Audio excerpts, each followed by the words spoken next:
Isagi, Nagi, and Bachida take on the greatest obstacle of their careers by challenging the best three competitors in all of Blue Lock: Rin, Tokimitsu, and Aryu.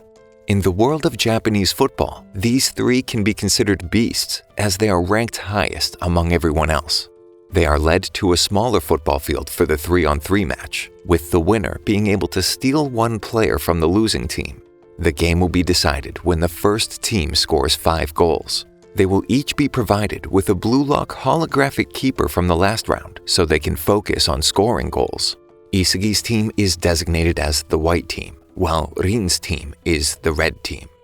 The game starts well for Isagi's team, with Rin and his team members on the back foot. Isagi, Bachida, and Nagi come up with a string of passes. Bachida uses his insane skills to easily get past Tokimitsu, and as he approaches Aryu, he feints, as if he's making a 1-2 pass to Isagi, but instead passes the ball to an overlapping Nagi. Nagi then leaps onto the ball with his control and serves the ball on a plate for Isagi to slam into the net, getting them the first point.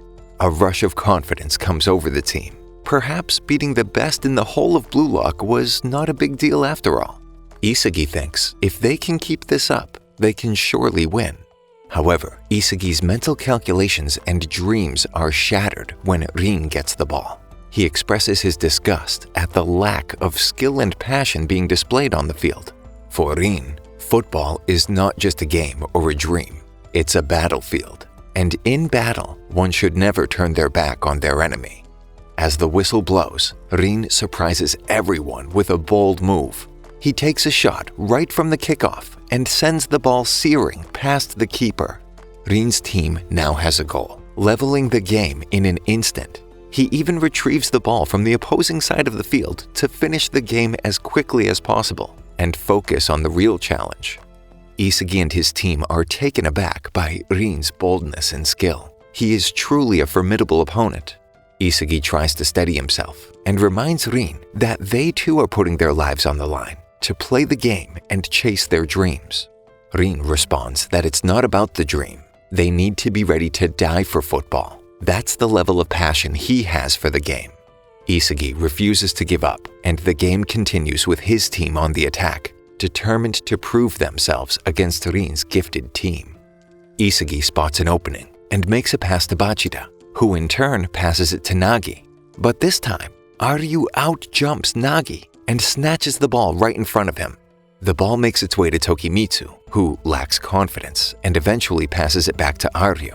Bachida intercepts the ball and makes a pass to Isagi. Isagi and Aryu are locked in a battle for the ball, with Isagi shielding it well.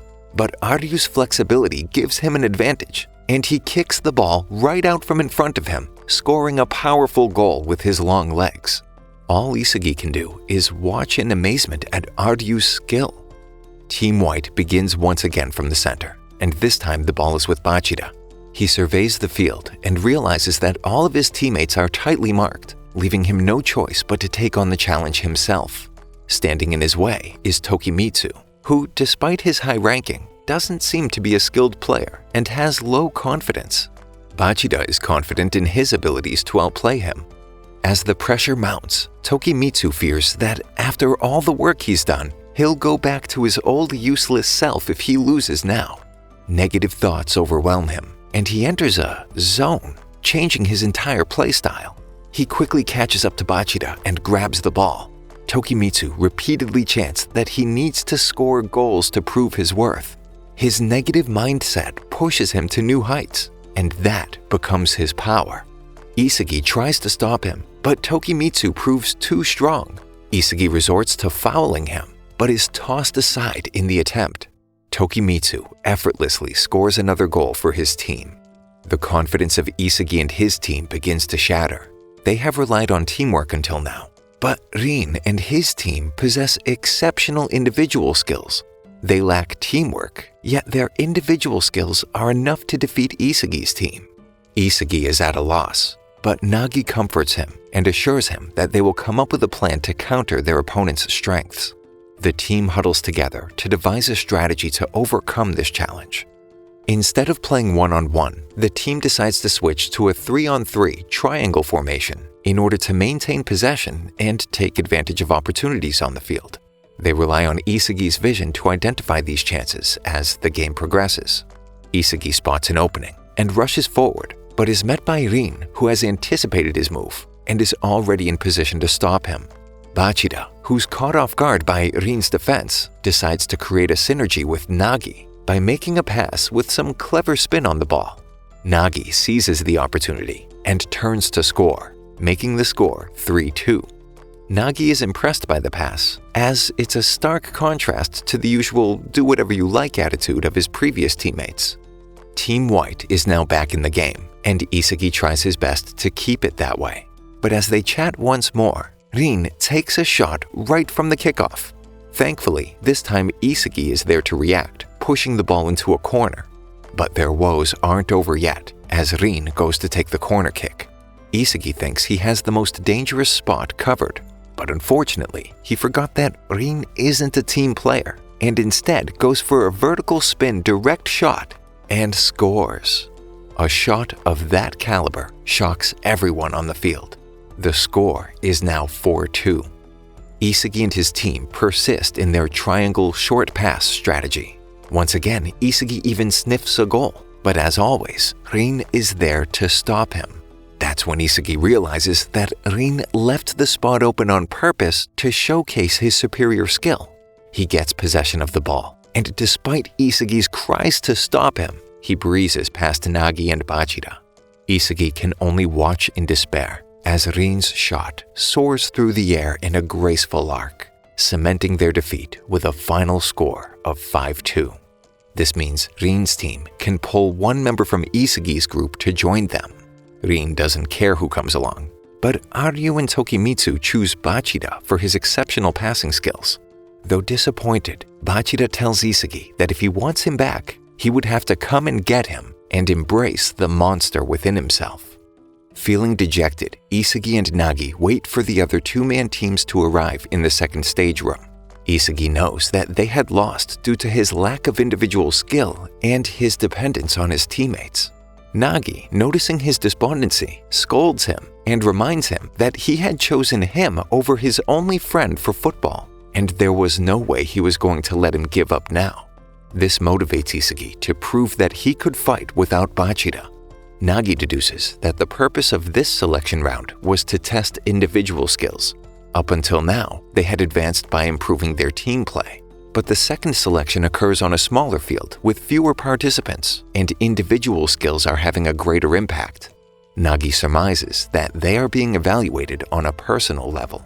Isagi now understands that this is why their team play had failed, and that succeeding in one-on-one duels was essential to making it through the second round. Though frustrated by the loss, they know that the only way to overcome this feeling is to win. Bado enters the room a little while later, and Isagi knows that in order to survive, he must defeat him. Nagi was surprised to see Bado, known as the King, and wonders if Bado wants to play against them, because he doesn't appear to be as strong as he had been before. Bado and Nagi get into a heated argument about each other's skills, but since Isagi doesn't want to take on Bado's team, he tries to calm Nagi down. A few moments later, Isagi's old teammate Naruhaya arrives. He had teamed up with Bado and another player named Hazime. However, their team had lost the previous game, with Bado scoring 4 goals, but the opposing team winning with 5. Naruhaya explains that because of Bado's selfish playstyle, he wasn't chosen as the 4th man, and he points out that they must wait 24 hours before choosing their next opponent, so they must choose wisely. Bado then belittles Hazime and Naruhaya, calling them useless. Naruhaya advises Bado to remain calm and reminds him that they are not required to select Isagi's team. Before leaving for the break room, Bado declares that he won't be hiding, and if they want, he will crush them. Nagi suggests that Isagi should choose Bado's team as their next opponent. They need a strong teammate to help them advance. Isagi agrees, but notes that they are not on Bado's level. He recalls that during their last game, their weapons only functioned when they received passes. In order for them to shine, they need a player like Bachida or Mikage, who understands their weapons and is adept at passing. The next day, Isagi is training with the Blue Lock man. He acknowledges that his abilities are growing, but he still must improve and acquire comparable abilities if he's going to compete with the other talented players. Naruhaya enters the training room and notices Isagi. He asks if he's chosen a team yet. Isagi replies that he hasn't, as they don't want to take a weak teammate.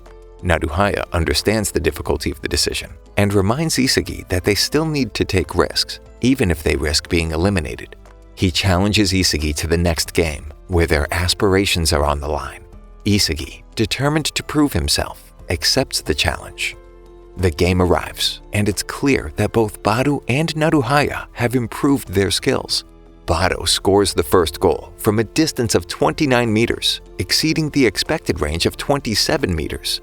As Nagi faces off against Baru in a one-on-one matchup, Isagi must take on Naruhaya.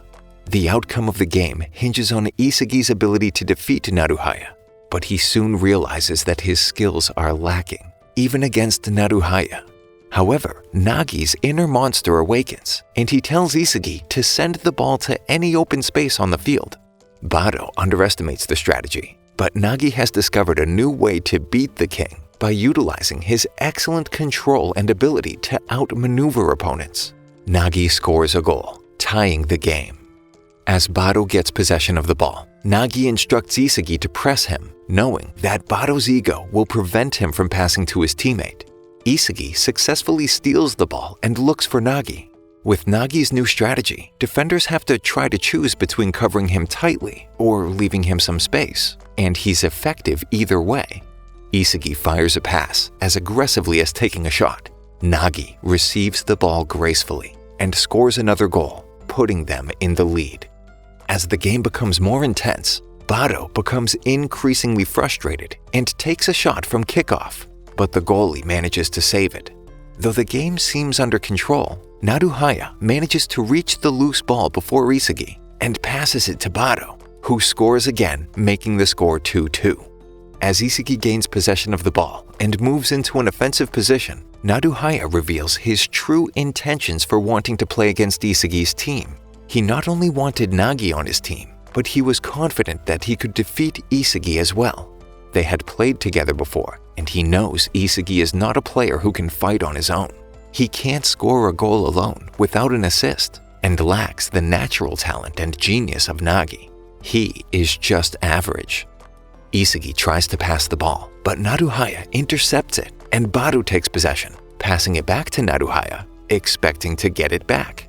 But Naruhaya takes the initiative, makes a bold move, and shoots the ball. Isagi is devastated. He's unable to even beat someone like Naruhaya. Thank you for sticking until the end. Subscribe for more videos like this.